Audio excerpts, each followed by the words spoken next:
क्या आपने कभी सोचा है कि क्यों होते हैं हम इंसानों के पिछवाड़े एकदम बड़े बड़े? कुछ लोग तो कुछ ज्यादा ही बड़े होते हैं, बट इन जनरल दूसरे जानवरों के कंपैरिजन में हमारे काफी बड़े होते हैं। क्या वो इसीलिए है कि हम बड़े आराम से बिना तकलीफ किए अपनी तशरीफ कहीं भी टिका कर बैठ सके, या फिर इसकी वजह कुछ और है? समझ रहे हो? समझ रहे हो आप? समझ रहे हो? या फिर क्यों हर रोज रात के 10 बजते ही स्वीडिश यूनिवर्सिटी के लोग कुछ इस तरह छत पर आकर चिल्लाने लगते हैं? क्या उन्हें यूनिवर्सिटी में टॉर्चर किया जा रहा है, या इसके पीछे कोई गुप्त रीजन है? वेल, रीजन क्या है मैं आपको बताने वाला हूँ, लेकिन इससे पहले मुझे ये भी बताओ कि कौन सी है वो स्कूल जहाँ पर आईडी कार्ड्स कुछ इस तरह से छापे जाते हैं, या फिर ऐसी कौन सी घटना हुई थी जिसके बाद से यूएस कोर्ट्स में डॉग्स को विक्टिम्स के साथ कटघरे में खड़ा करना शुरू कर दिया, मतलब कुत्तों को विक्टिम्स के साथ कोर्ट में कटघरे में खड़े करना। वेल, सवाल तो बहुत पूछ लिए और जवाब बहुत ही इंटरेस्टिंग है, तो ज्यादा देरी नहीं करते हुए let us get on with today's fact की बातें। Number 1, dogs in the court. क्या आपको पता है यूएस में मुकदमे के वक्त कोर्ट में कुत्तों को सपोर्ट के लिए खड़ा किया जाता है? कुत्ता क्या सपोर्ट करेगा? कंफ्यूज?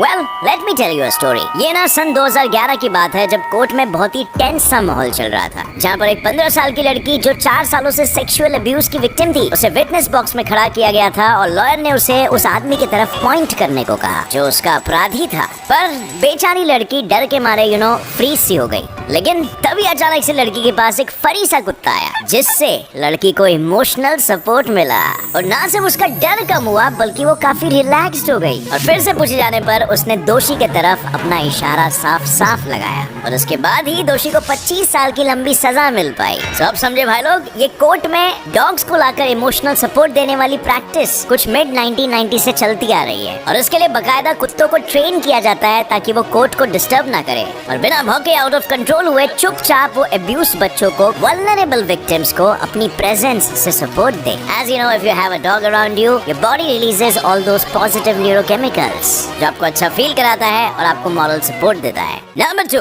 पोलर बेयर की जेल। अब फ्रेंड्स, आपने इंसानों के जेल के बारे में तो सुना ही होगा, लेकिन क्या आपने कभी पोलर बेयर्स के जेल के बारे में सुना है? Well, that's weird. पर आखिर क्यों बनाई गई है ये जेल? क्या मकसद है इस जेल का? तो बात है 1983 की, जब चर्चिल कनाडा में इस पोलर बेयर जेल को स्थापित किया गया था, क्योंकि उस वक्त दिन दहाड़े एक इंसान को स्ट्रीट पर एक पोलर बेयर ने बहुत ही बुरी तरीके से जख्मी कर दिया था, जिससे लोग इतने डर गए थे कि सभी ने मिलकर उस बेयर के साथ साथ आसपास के इलाके के बेयर्स को ढूंढ कर इस जेल में भर्ती करना स्टार्ट कर दिया। और आप मानोगे नहीं, बल्कि 16 बेयर्स और 4 बेयर्स की फैमिली को कैद करके उस जेल में रखा गया, बंदिश बनाकर। और यहाँ पर पोलर बेयर्स को सिर्फ 2 से 30 दिनों के लिए रखा जाता था और उसके बाद उन्हें छोड़ दिया जाता था, मानकर कि उन्हें अपने किए की सजा मिल गई है। और वैसे भी वो जानवर है, उन्हें ज्यादा दिन तक कैद में नहीं रखा जा सकता, लेकिन बेयर्स में जेल का डर बिठाने के लिए वो वहाँ के बेयर्स को बहुत दिनों तक भूखा रख देते थे, और इससे बेयर्स के मन में डर पैदा हो जाता था कि अगर हम इंसानों को अटैक करेंगे तो हमें खाना नहीं मिलेगा, और इसके वजह से वो टाउन से दूर रहते थे।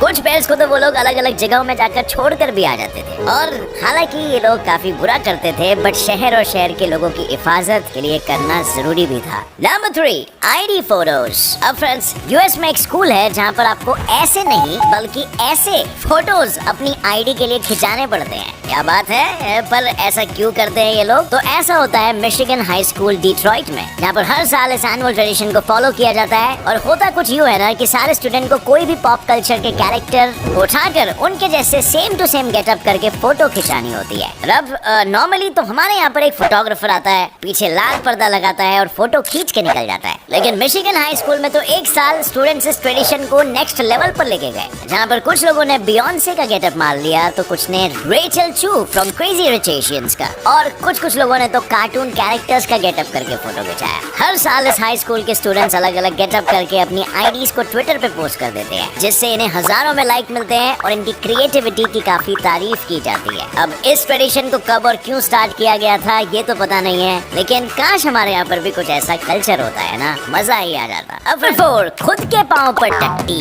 क्या आपको पता है अफ्रीका में ऐसे स्पीशीज के पक्षी है जो अपने ही पैरों पर टट्टी कर देते हैं? क्यों करता है रे तू ऐसा?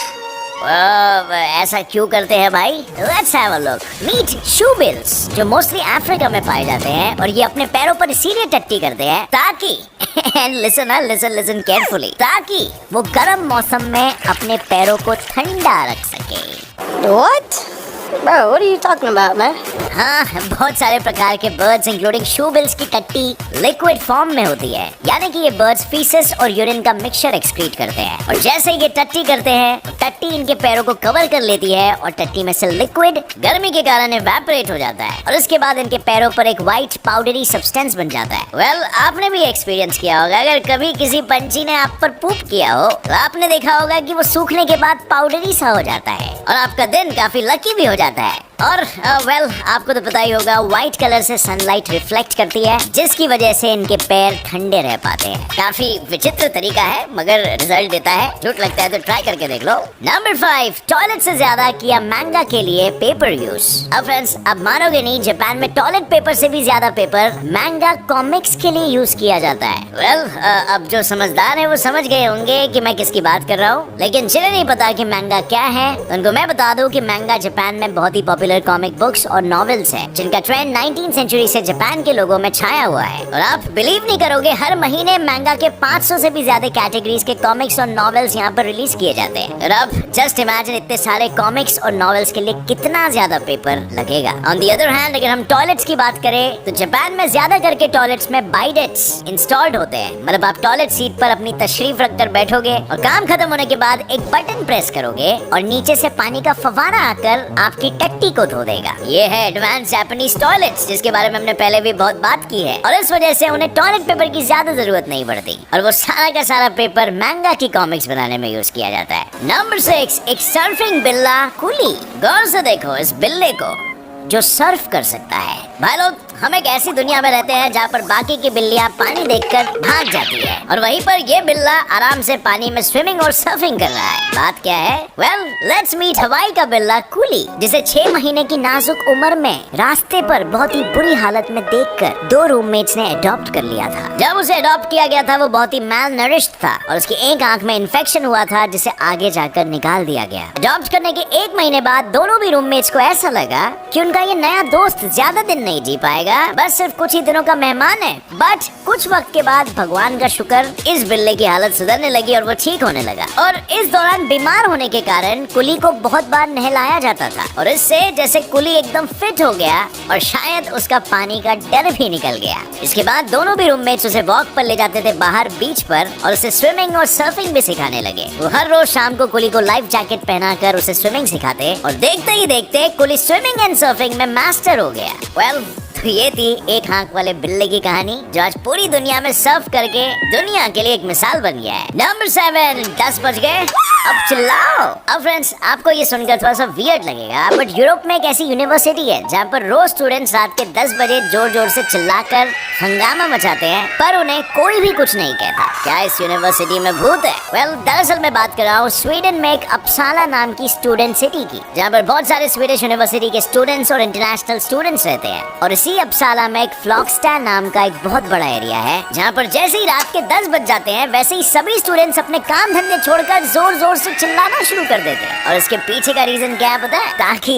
वो अपने पढ़ाई की स्ट्रेस को दूर कर सके। किसी को नहीं पता ये प्रथा कब से शुरू की गई, लेकिन कुछ लोगों का मानना है ये 1970s में कहीं ना कहीं स्टूडेंट्स के स्ट्रेस के कारण सुसाइड रेट्स को कम करने के लिए शुरू की गई थी और उनकी आत्माओं को ऑनर करने के लिए। और तब से लेकर अब तक फ्लॉगस्टार स्क्रीम को अपसला में बहुत ही यूनिक कल्चर माना जाता है और हर साल फॉलो किया जाता है। Number 8, 100 flowers campaign. पहले लोगों को फ्रीडम ऑफ स्पीच दी पर उसके बाद कर दिया उन्हीं हजारों लोगों को जेल के अंदर अपनी बात को आगे रखने के लिए। अरे भाई, ये बात है सन 1965 की, जब 7 सालों के बाद पीपल्स रिपब्लिक ऑफ चाइना को स्थापित किया गया था, जिसके बाद चेयरमैन माओ जेडोंग, जो इस पीपल्स रिपब्लिक ऑफ चाइना के फाउंडर थे, उन्होंने एक कैंपेन को लॉन्च किया जिसका नाम था 100 फ्लावर्स कैंपेन। और इसमें लोगों को अपना देश कैसे चल रहा है उस पर अपनी राय रखने के लिए कहा गया। पर कुछ वक्त के बाद ये कैंपेन एक बहुत ही बड़ा फेलियर साबित हुआ। लोग गवर्नमेंट के बारे में बुरा भला बोलने लगे और ये बैड रेपुटेशन फैलने लगी, जिसके कारण भयंकर मात्रा में क्रिटिसिज्म हुआ। नेशनल पॉलिसी को लेकर बहुत लोगों ने अपनी अच्छी राय दी, लेकिन बहुत से लोगों ने कम्युनिस्ट पार्टी को रिफ्यूज भी किया। और फिर कम्युनिज्म है, होना क्या था? पार्टी के लोगों ने उनके खिलाफ जाने वाले सारे सिटीजन्स और ग्रुप्स को रास्ते पर जमा करके उन्हें खरी खोटी सुनाई और कुछ लोगों को तो जेल में भी डाल दिया। और ये सब सिर्फ इसीलिए क्योंकि उन्होंने लोगों को दिए हुए फ्रीडम ऑफ स्पीच को यूज किया, मगर चाइनीज गवर्नमेंट को कुछ खास पसंद नहीं आया। And this is called my friends 100 flowers campaign, which is quite famous in Chinese history. Number 9, whales have hair. अब यारो, क्या कभी व्हेल्स के बाल होते हैं, ऐसा आपने सुना है? What? पर ये 100% सही है। वो लोग बालों के साथ ही पैदा होते हैं। जी हाँ, कुछ स्पीशीज के व्हेल्स अपने बड़े होने के बाद अपने बाल खो देते हैं, लेकिन कुछ के तो पूरे लाइफ टाइम भर बाल रहते हैं। पर आखिर क्या है इनके बालों का राज? अपने हम्पबैक नाम की व्हेल स्पीशीज का तो नाम सुना ही होगा। इनके बाल काफी विजिबल होते हैं, लेकिन व्हेल के बाल सिर्फ 30 से 100 होते हैं, डिपेंडिंग ऑन द स्पीशीज। और साइंटिस्ट अब तक इसके पीछे की वजह नहीं ढूंढ पाए, लेकिन उनका मानना यह है कि जिन व्हेल्स के बाल होते हैं वो अपने प्रे को आसानी से पकड़ सकते हैं। मतलब जैसे ही व्हेल के बाल अपने शिकार या किसी भी पानी के जानवर को टच करता है, उन्हें समझ आ जाता है कि पानी का जानवर किस डेंसिटी का है, यानी कि प्रे बड़ा है या छोटा है। और बड़ा शिकार पाते ही ये अपने बड़े पेट को भरने के लिए शिकार कर लेते हैं। कुछ रिसर्चर्स का तो ये भी कहना है कि इनके बाल पानी में वाटर करंट्स और टर्बुलेंस को डिटेक्ट कर सकते हैं, जिससे कि व्हेल उस जगह से अपनी जान बचाकर दूसरी जगह भी आ जा सकते हैं if the situation demands so. Number 10, why do humans have big butts? कि हम इंसानों के पिछवाड़े यानी कि बट्स क्यों होते हैं? और होते भी ये तो ठीक है, लेकिन इतने बड़े क्यों होते हैं? वेल, अभी उसी सवाल का जवाब मैं रिवील करने वाला हूँ, तो जरा ध्यान से सुनना। तो ये बात है 6 मिलियन साल पुरानी, जब हमारे पूर्वज एप्स ने झाड़ों पर चढ़ना और कूदना छोड़ दिया और खाने के चक्कर में वो यहाँ वहाँ पर भटकने लगे। बेसिकली पहले वो 4 लिम्स यूज किया करते थे और फिर अब वो हाइंड लिम्स का सहारा लेकर चलने लगे। और इसके कारण ग्लूटियल मसल, जो आज इंसानों के शरीर में one of the biggest muscle माना जाता है, वो बढ़ने लगा और एवोल्यूशन के साथ साथ चेंज होने लगा। और ऐसा इसीलिए हुआ क्योंकि यही वो मेजर मसल है जो हमारे लोअर बैक को सपोर्ट करता है, यानी कि इनके होने से आपका बैक पोस्चर अच्छा रहता है। एंड इफ बॉडी पोस्चर ठीक है तो आप बिना लड़खड़ाए अच्छे से स्टेबल चल सकते हो। क्लियरली ये मसल हमें स्टेबल चलने में मदद करता है। मतलब जस्ट इमेजिन करो, अगर ये मसल हमारे बॉडी में नहीं होता तो हम ढंग से चल भी नहीं पाते। And for this we should thank evolution and of course those butts. Butts के आकार में भी आपको काफी डिफरेंट दिखाई देगा जनरल पॉपुलेशन में, और इसके पीछे का रीजन तो सिंपली जेनेटिक्स है। लड़कियों का बट इन जनरल लड़कों से बड़ा होता है क्योंकि उनके पास एक बड़ा पेल्विक बोन होता है, you know, a pelvic structure, जिससे कि उन्हें बर्थ देने में आसानी हो सके। और लड़कों को बर्थ देने की जरूरत नहीं पड़ती है, एटलीस्ट अभी तक। इसीलिए उनका स्ट्रक्चर थोड़ा सा नैरो होता है, बट फिर भी आपको ओकेजनली बड़े पिछवाड़े वाले लड़के भी दिख जाएंगे। And it goes down to the genetics after all. Friends, अब इतने सारे फैक्ट्स जानने के बाद आप डेफिनेटली पहले से थोड़े से ज्यादा स्मार्ट हो गए हो। और अगर वीडियो आपको पसंद आई, कुछ भी नया सीखने मिला, तो एक लाइक जरूर ठोकना। Get another video filled with facts. Till then, as always, stay curious, keep learning and keep growing. जय हिंद।